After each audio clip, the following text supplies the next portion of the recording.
On va se concentrer sur l'œdème du poumon. C'est une urgence médicale.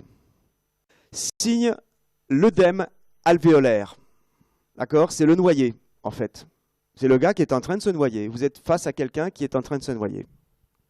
La pression capillaire monte au-delà de 25 mm de mercure. Ce qui veut dire que notre pression télédiastolique, elle, est à 25-30, voyez? Et puis, comme il n'y a pas de barrière, ben, l'eau monte, hein, et l'eau va rentrer dans les alvéoles. Et ben, les échanges d'oxygène et de CO2 ne se font plus. Et puis le patient, ben, comme il y a de l'eau dans les poumons, qu'est-ce qui se passe? Il va cracher. Et vous avez l'impression qu'il fait des crachats qui sont un petit peu, on dit saumonés, vous voyez, parce qu'il y a un petit peu de sang quand même. Et il fait ça pour libérer les alvéoles. C'est un tableau asphyxique aigu, brutal, souvent nocturne. Polypnée superficielle, angoissante. C'est très angoissant de voir un œdème du poumon.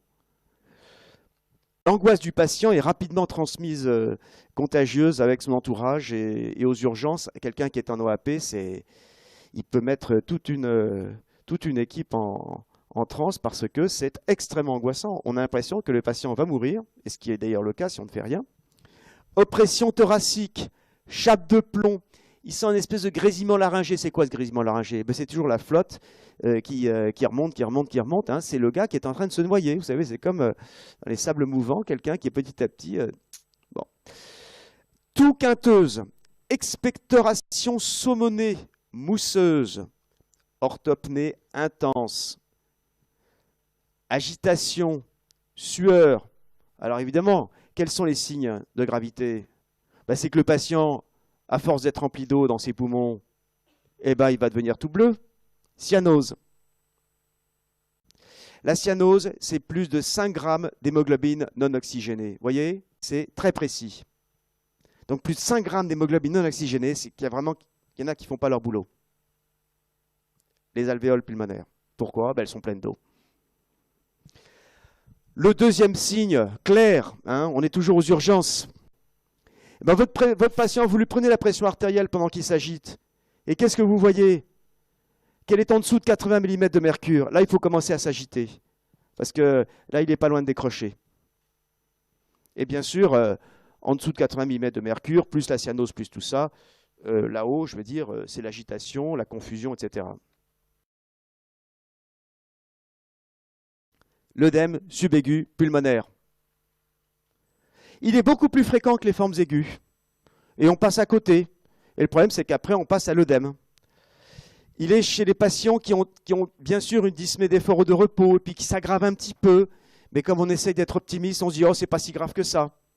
L'aggravation, elle est progressive, avec une polypnée qui s'aggrave, avec de l'orthopnée, un patient qui au départ n'était pas orthopnéique, c'est-à-dire ne pouvait être essoufflé, qui devient essoufflé assis. C'est ça que ça veut dire orthopnée. Ortho, debout, hein, et pnée, bah, c'est-à-dire qu'on est obligé d'être assis pour respirer. Pseudo-asthme cardiaque. Donc, on va faire clair. L'asthme du vieillard, méfiez-vous. Soyez simple. Éliminez d'abord un œdème du poumon. Alors, le problème, c'est que l'asthme du crise cardiaque, eh ben, vous allez avoir une bradypnée expiratoire. Le malade il va avoir du mal à expirer. Hein, une sorte de blocage. C'est quelque chose d'assez impressionnant, hein, mais ne commencez pas à lui donner des corticoïdes. Un peu de diurétique, je vous assure que c'est beaucoup plus efficace qu'une toux peu productive, un mélange de râle sous-crépitant et sibilant, hein, les fameux sibilants, à l'auscultation pulmonaire. Voilà. Et donc, la meilleure façon de faire le diagnostic, en général, c'est un patient âgé qui a quand même des antécédents cardiaques, pour peu qu'il ait un peu de problèmes coronariens ou éventuellement une poussée hypertensive, ça peut aider. Mais je vous dis, la meilleure façon, c'est le test thérapeutique, c'est les diurétiques. Donc 3 stades d'œdème pulmonaire, redistribution apicale de la vascularisation pulmonaire, dilatation des veines lobaires supérieures, stade 1. C'est normal, hein. Comme en bas, c'est dans l'eau, hein, c'est comme quand il y a une inondation. On augmente aux étages supérieurs, là, tout ce qui est ventilation et bien sûr circulation.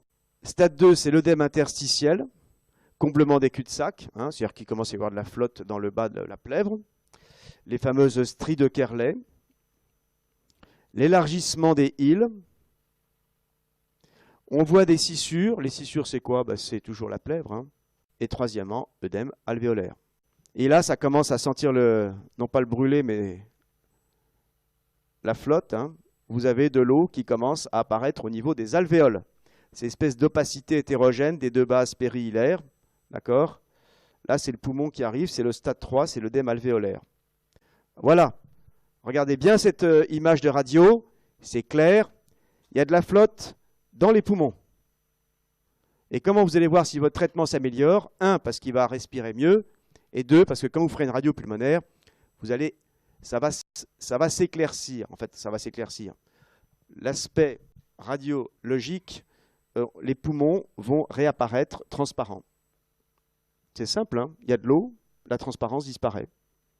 Et là, il y en a partout. Hein. Là, c'est vraiment, on est en œdème. Hein.